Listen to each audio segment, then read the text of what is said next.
Before we get into today's video, I'd like to direct your attention to the link in the description below to support the Black Lives Matter movement. There are petitions you can sign, places you can donate, things you can do if you have absolutely no money, and resources on how to educate yourself to become a better ally.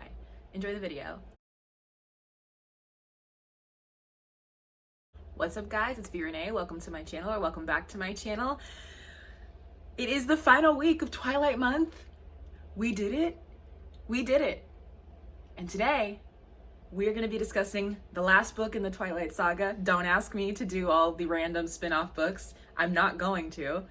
We're ending it with Breaking Dawn. I don't have categories for this video like I usually do because this book was one big giant piece of half-assed fan fiction. I remembered that, and yet I was still annoyed. So this is the only one I actually pre-ordered, read it once, hated it, never saw the movies because this is a 900-page pile of trash. So let's talk about it. Just right away on page 2, I just couldn't reconcile a staid, S-T-A-I-D, staid, respectable, dull concept like husband with my concept of Edward. It was like casting an archangel as an accountant. I couldn't visualize him in any commonplace role. Oh, and the book opens with Bella driving a Mercedes Guardian, which I don't think is actually a real car, but it's like missile proof and everything because she's so vulnerable and breakable as a human. And I was like, why did she get a new car?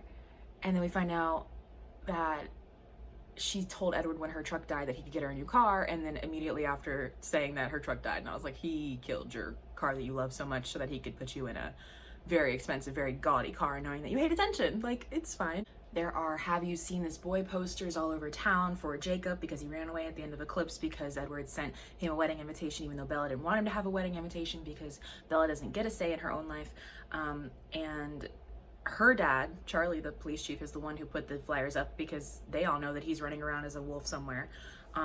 Which once again, Charlie, I'm once again reminding you that Jacob is not your child, Bella is. You always seem to forget that. Page 4, I was way too chicken to speak to Seth's older sister Leah. The phrase "bite my head off" was not entirely a figure of speech when it came to her because she's a werewolf. Do you get it? Haha, funny. Seth is the best character in this entire book. I will literally die for him. So Edward's like, hey, we gotta tell your dad that we're engaged, and Charlie comes home from work and Edward starts to tell him, and then Bella's like, wait till he hangs his gun up. And Edward, who's like a masterclass manipulator, kind of makes Charlie have to be okay with them getting married because they're going away to college together in the fall and he wants to do that the right way and blah blah blah. And Charlie's like, fine, get married, but you have to tell your mom. I'm not saying one word to Renee. He busted into loud guffaws. And then that same page, Bella's like, I don't want to tell my mom because early marriage was higher up on her blacklist than boiling live puppies. That's intense. But then Renee's fine with it. Renee's like, because Bella's not like other girls. Bella's like, don't you think I sound like an infatuated teenager? And Renee literally says, you've never been a teenager, sweetie. You know what's best for you. And I'm like, yeah, your mom is not a good mom. Bella could never for a second forget that she was holding someone more angel than man in her arms.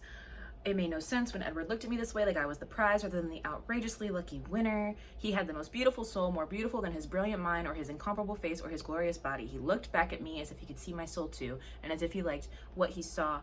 Why are we so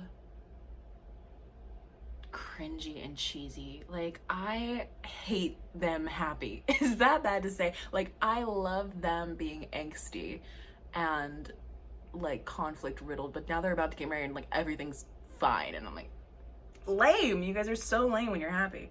Oh, and Charlie of course immediately thought because they were getting married at 18 years old that she was pregnant, and Edward's like, do you remember when we told Charlie we were getting married and he thought you were pregnant?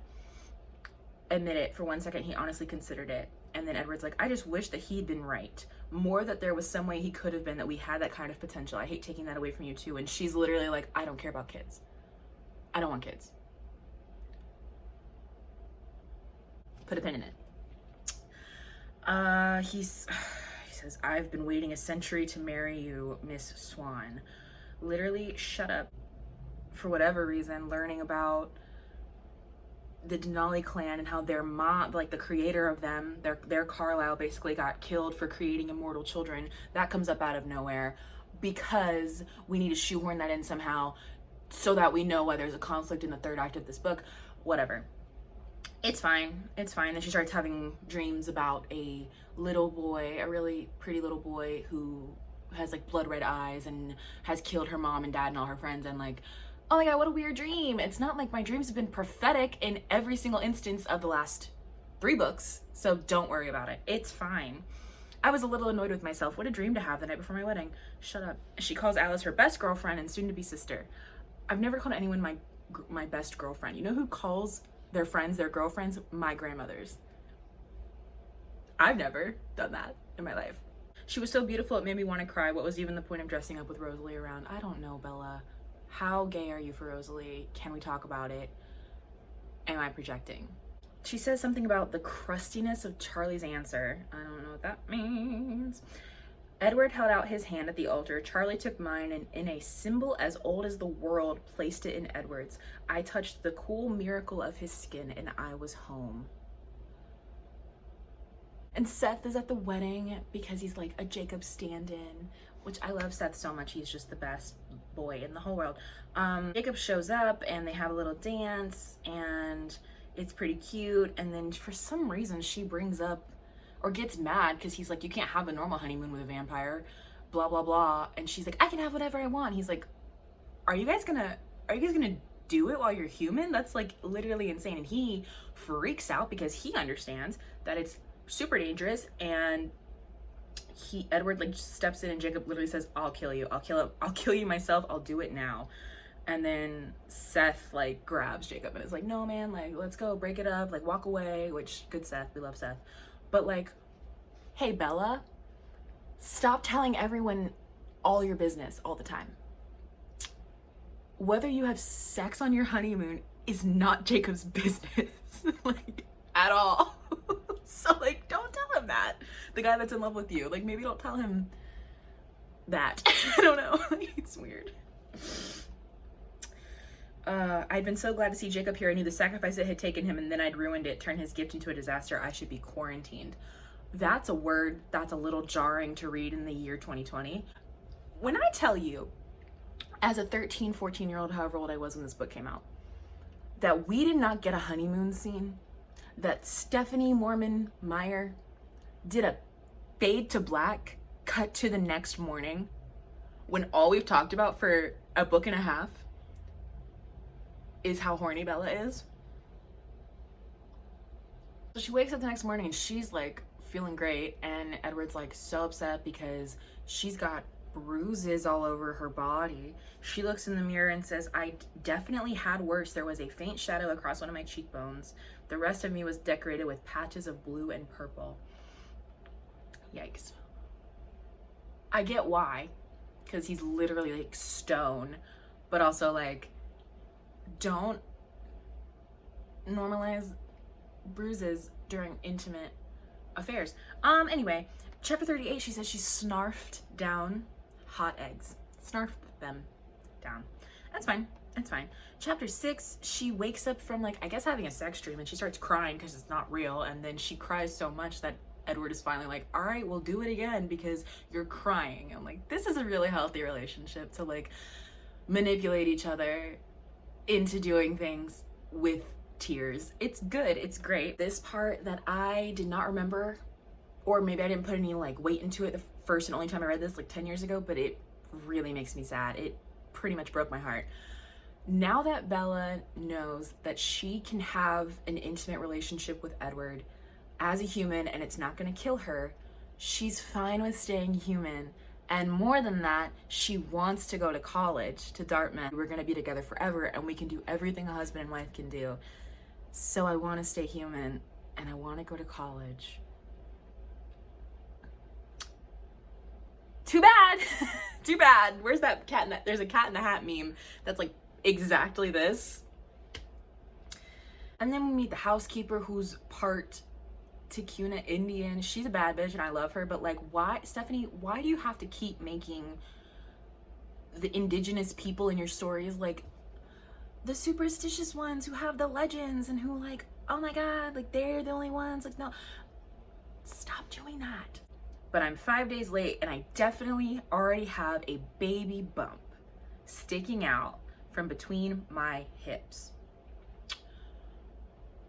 And then she's like, I remembered something from the internet research I did back in Twilight when I was trying to figure out if Edward was a vampire.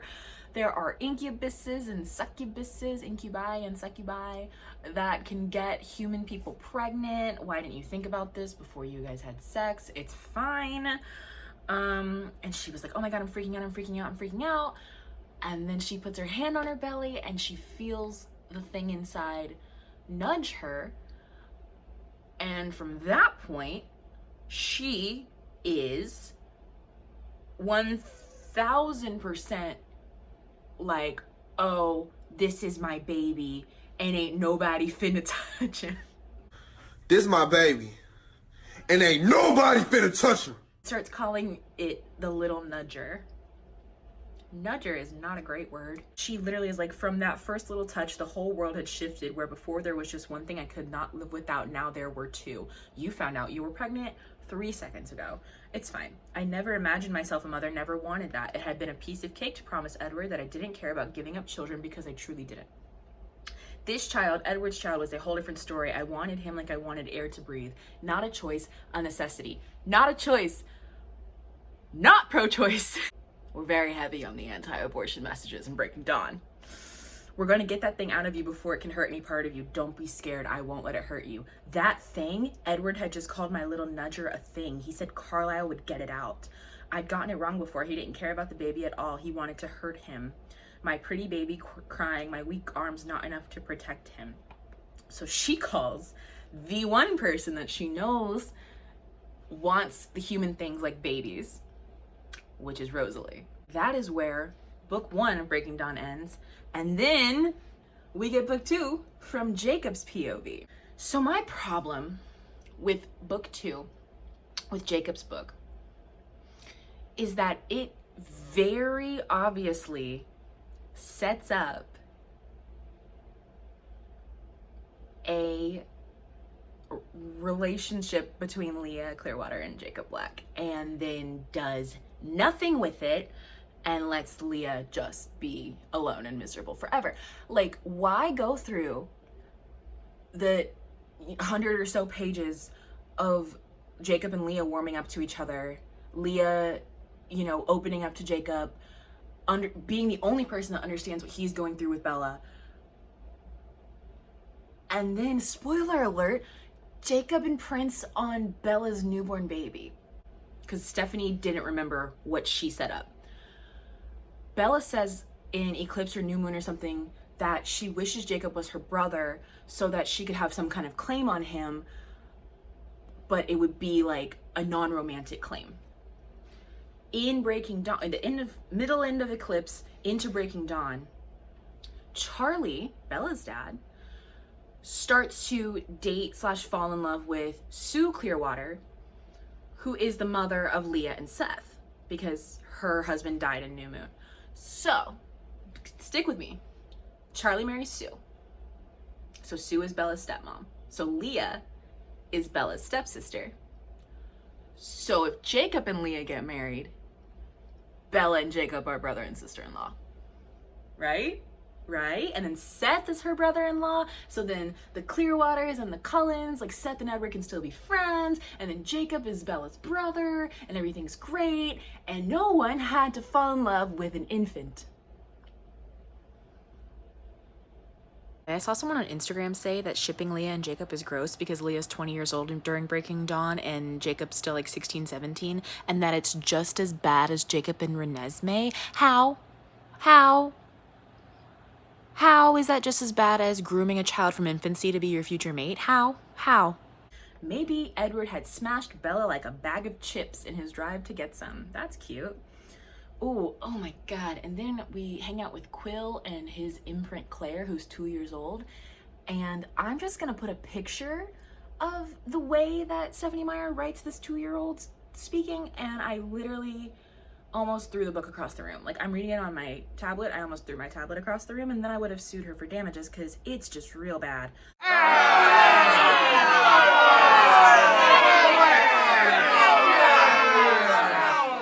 Jacob finds out that Bella came back and that she's really sick. Jacob's like, I'm gonna kill this dude for whatever he did to her. And then he finds out she's pregnant. He's like, this is super fucked up. And Edward's like, no, I know. And can you please try to talk her out of it?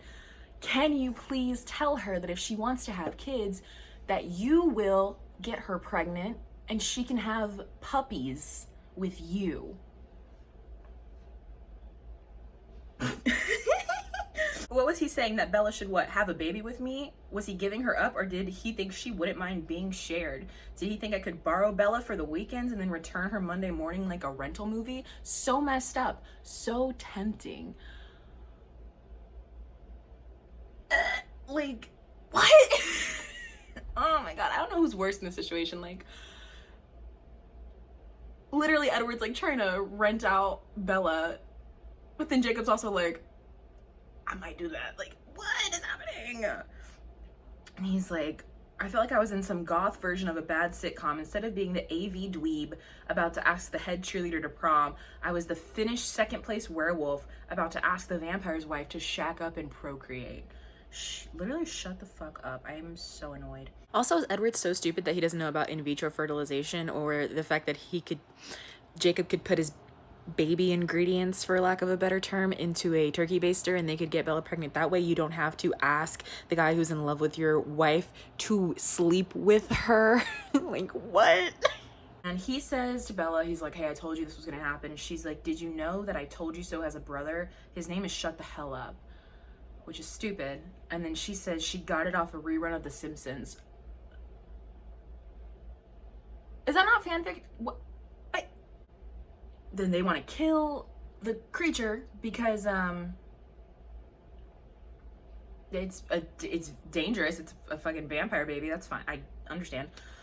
He's like, it's just a baby. Jake, buddy, this is a big problem. You can't ignore it. The only one who's in danger here is Bella. And Sam's like, it's by her choice. Like, we gotta do something. And so then Jacob leaves his pack. And he's like, he asserts his alpha nature because he's supposed to be the alpha, but he never wanted to be the alpha, but now he is an alpha. And so he leaves, and Leah and Seth follow him. Seth follows him first and then Leah. And because Leah's like, I don't want to be in the same pack mind as my ex-boyfriend anymore because it's fucking miserable. And everybody blames her for being miserable. And I'm like, no, that sucks a lot. And he imprinted on her cousin. Like, give her a fucking break. So then she goes and follows after him. And Jacob's like, well, I'm gonna go protect the Cullens because I love Bella and because, like, Carlisle is a good guy and he helped me when I got hurt and, like, I don't want to kill him. Yeah, sure, the pack was rough on Leah, but she brought it all on herself with the bitterness that tainted her every thought and made being in her head a nightmare. No, I don't think she brought it on herself. I think she's just hurting a lot. But you know what would have been amazing? Leah and Jacob going from enemies to lovers. Absolutely awesome. No imprinting shit. Just a true change in them both brought together by circumstance. We don't get that. We don't get that. Then they have this whole weird, Jacob and Carlisle have a whole weird conversation about chromosomes and how, like, when he was working on Jacob, when Jacob got attacked by the Newborns in Eclipse, that he took Jacob's blood and, like, examined it, and he has 24 chromosomes, and he's like, I wish that I could figure out how many chromosomes the baby has so I could study it. There's something about being magical, and Jacob goes bibbidi bobbidi boo, and I'm like, who? I am once again asking to start an editor's fight club because I want to fight all the fucking editors of this book, like, immediately and right now. And then he talks about that he has seen Leah naked because she's phased before, and he's like, it wasn't like she wasn't worth looking at, it was just that it was so not worth it when she caught you thinking about it later. And I'm like, why do we objectify every single woman? In this story, it's literally fine. Leah very deliberately looked at her brother and then at me. And so Jared says, you want to watch out for Seth. But he was wondering about that second look just like I was. So she deliberately looks at Seth and then at Jacob, and everyone's like, oh, your brother. But then she also looked at Jacob and everyone's like, why? And I'm like, because she likes him. Like, this is a setup to make them end up together. Why do this to us? Why? Why can't Leah be happy? Whatever, dude. I thought Leah's biggest issue would just be me. We'd always gotten on each other's nerves, but there was no antagonism towards me now at all, just the Cullens and Bella. I wondered why. Funny how even knowing it was almost over, the hold she had on me only got harder to break, almost like it was related to her expanding belly, as if by getting bigger, she was gaining gravitational force. I knew it wasn't my imagination that my need for her was stronger than ever. Why was that? Because she was dying? No, because your soulmate's in her belly. Were you only attracted to her because of her eggs? She says, Bella says, it feels complete when you're here, Jacob, like all my family is together. It's just not whole unless you're here. He says, I'll never be part of your family, Bella. And like, we know he's gonna be part of her family as her son pretty soon. But also like, could have just been her stepbrother-in-law. I just like, that would have been so much better to like ally the families because of like marriages, do you know what I mean? Instead of through imprinting on a baby. And again, oh my god, sorry guys, I kicked this and then this happened. There's just so much cute little like in their heads as wolves between Leah and Jacob. Why bother? Why bother? You've been nicer than I had any right to. Oops. You've been nicer than I had any right to expect, Jacob. No problem. Actually, I mean that. I don't mind having you here like I thought I would. I want to stay with you, Leah told me. Tentatively, Leah reached out with her mind and tried to see my way. It felt very strange. Our minds were more closely linked than they had ever been before. She says, I wasn't a compassionless shrew. I used to be sort of nice, you know. I'm sorry about this, Jacob. I'm sorry you're in pain. I'm sorry it's getting worse and not better. Edward realizes that he can hear the baby's thoughts, and then that turns him over to the dark side where he's like, oh my god, the baby loves you and I love you and we're gonna be a happy family. Cool, the baby, I can hear the baby. And Bella's super cheesy, being like, you're happy, pretty baby, of course you are. How could you not be? Blah, blah, blah. And then talks about the names, and she says, I kicked a few things around playing with Renee and Esme. I was thinking Renesmee. Too weird? No, I like it, Rosalie assured her. It's beautiful. Rosalie hates you so much, Bella, that she wants your baby to have an ugly name. Jacob says he's still pissed at Leah, but I couldn't ignore the fact that I could make her life easier, and now that I knew her better, I knew she'd probably do this for me if our positions were reversed. She was really the only friend who had any chance of understanding what I was going through right now. I thought of how close our minds had been, and it hadn't been a bad thing. Different, a little scary, but also nice in a weird way. I didn't have to be all alone, and I knew Leah was strong enough to face with me the months that were coming. Why did we have a page-long monologue about how he and Leah could be good for each other, and how like they could help each other, and he could get her through this grief? And then the second he sees Renesmee, I understand the imprinting thing is like magical, like he can't help it and like it's all he thinks about for the rest of his life, but he doesn't give a fuck about Leah ever again. Why is Leah one of Stephenie Meyer's siblings? Do you guys know that like 5 of the characters in these books are named after her siblings, including Jacob?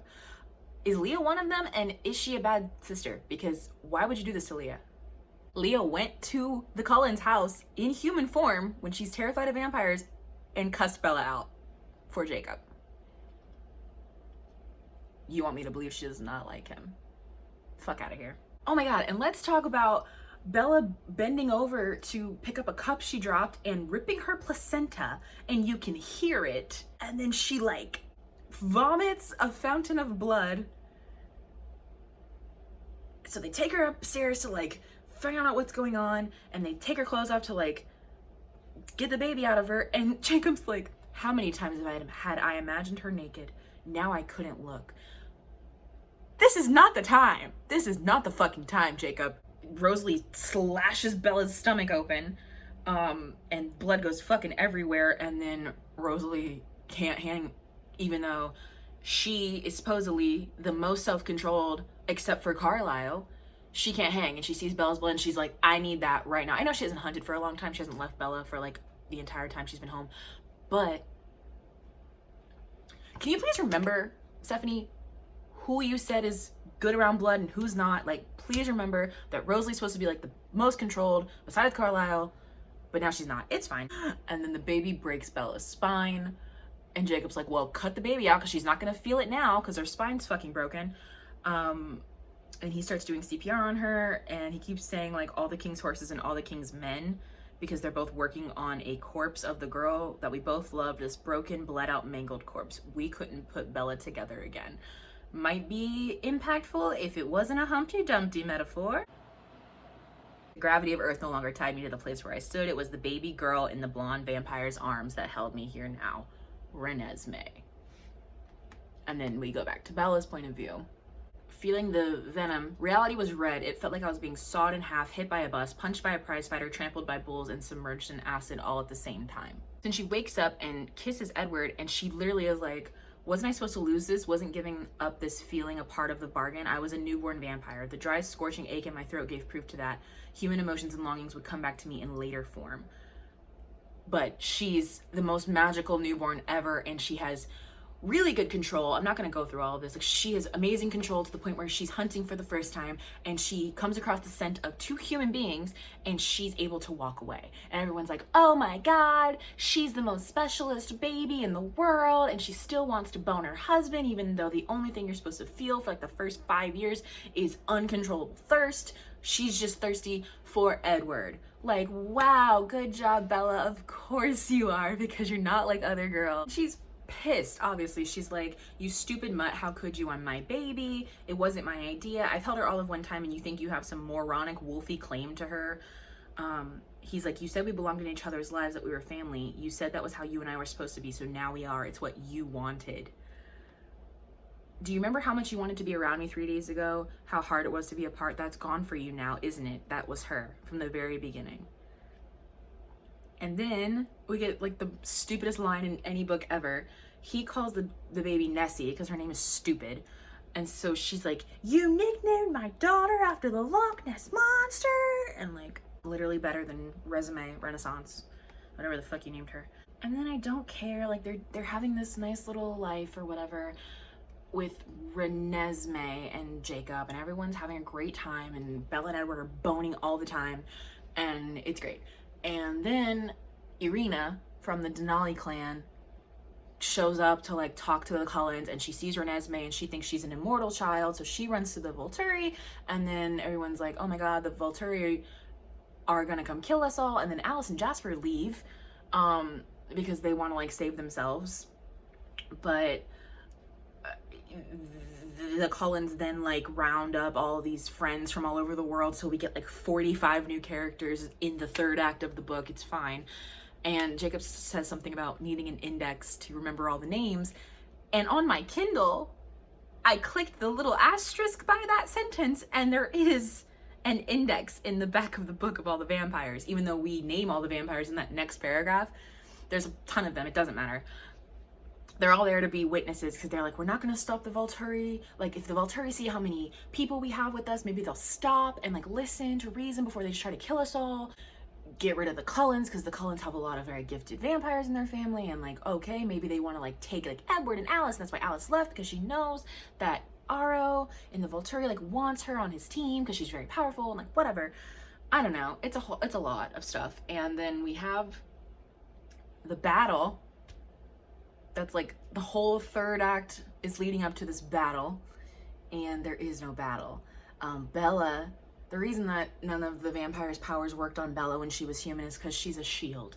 So she can shield mental attacks and like mental based powers, which is Jane's power, Alec's power. Like, a lot of the powers on the Volturi side are mental. And then through a montage of training sequences, she learns how to like push her shield outwards, and then by the time the fight comes, she can push the shield over everybody in their family, or everybody, like all 40 of the fucking people that came to meet the Volturi. So nothing can happen, so the Volturi like give up. Oh, I'm sorry, they don't give up until Alice comes back with another half-breed child. I just read the book like 2 days ago, and I don't know why bringing this South American half-breed child is enough to make the Volturi go away. Like, maybe it's just like they can't. Oh, I guess it's like because they want to kill her because they don't, Renesmee, they want to kill her because they don't know what she'll bring, like the future. They don't know the future of what she'll do. But then they see this like fully grown version of her who like hasn't done anything wrong that they know of. It's very convoluted and very fan fiction, all's well that ends well. We continued blissfully into this small but perfect piece of our forever, and that's how the book ends. I just don't understand why you would end your massive series like that, I really feel like she just like had to finish the last book. She was like on a serious deadline and did not have an idea of what to do. And like she kind of knew like they're gonna go on their honeymoon, she's gonna get pregnant, Jacob's gonna imprint, the Volturi are gonna come try to kill the baby. But like everything else she was like, don't know. If I was ever going to give this woman another cent of money, I would do it if she would write a horror novel, because the parts where Bella is like getting her spine broken and like throwing up blood and like all that was super intense. The two Romanian vampires who were like Dracula 1 and Dracula 2, which I thought was funny, are cool and intense, and I liked them a lot. But like, why do you build up to a massive battle and then don't have one? I understand loving your characters, but for not a single, the only person that dies in Breaking Dawn, spoiler alert, is Irina, the one who went and tattled to the Volturi. They kill her for like being wrong and to ignite like anger from her sisters on the other side so that they can have a battle. But then Edward and Carla are just like, don't do it, and the sisters don't do it. Like it's crazy how anticlimactic it is. And even when I first read this, I remember being like, that was lame. That was lame. It was just like she didn't want to write an action scene, didn't know how to write an action scene. I don't think she didn't know, because in Eclipse with Edward and Victoria and Riley and Seth, that was a decent battle scene, but then at the same time, it wasn't the main battle scene that we were supposed to be watching. So I have to wonder if like she doesn't know how to write like a huge battle scene, which like, that's fine, but then don't make the apex of the book a huge battle scene with 80 people. Right? The only violence that Stephanie Meyer wants to write about is against women. She had no problem ripping Irina to shreds in this book. She had no problem ripping Bree Tanner to shreds in the last book. She had no problem ripping Bella to shreds in this book. She had no problem talking about Rosalie's gang assault and murder. She had no problem almost killing Bella in the first book. She has no problem hurting women. There were so many like cringy moments in this book and like really weird fan fiction-y writing in this book that like I could spend an hour talking about it, but I don't want to, because it's just like, this book is wholly inconsequential. And the only things that really happen are that Bella turns into a vampire, Bella has a baby, and Jacob imprints on it. Like that's what happens. I don't know, man. It's just so like, so many pages to say so little. Do you want to talk about how Bella like goes to this like seedy lawyer that the Cullens use to get their fake documents and gets paperwork for Jacob and Renesmee to be stepfather and stepdaughter, so that if she has to like, if the fight ends up with Bella and Edward dying, Jacob can take Renesmee to South America as her stepfather, even though it has been made abundantly clear that when she is of mature age at 7, when she's mature at 7, they're gonna be together romantically. The only reasons that I can think of for the character assassination of Jacob Black in Eclipse and Breaking Dawn is because Stephanie knew that she made Jacob too likable, and she knew that she wanted Bella and Edward to end up together, so she had to do something really drastic to make Edward look like a lot better guy than he was and make Jacob look a lot worse than he actually was, so that people would be okay with Edward and Bella ending up together. So yeah, that was Breaking Dawn. We are officially done with Twilight month. I look forward to never having to talk about these books or read them again. Next week, I believe, we are gonna be moving into some more writerly content. I'm gonna do an updated writing process video next week that has been asked for, and I will now do it now that I don't have to talk about Twilight anymore. I need a break from reading bad books. I've read 5 of them for you, so please don't be mad. In the meantime, please write me some Jacob Leah fan fiction and send it to me on Instagram. Bye.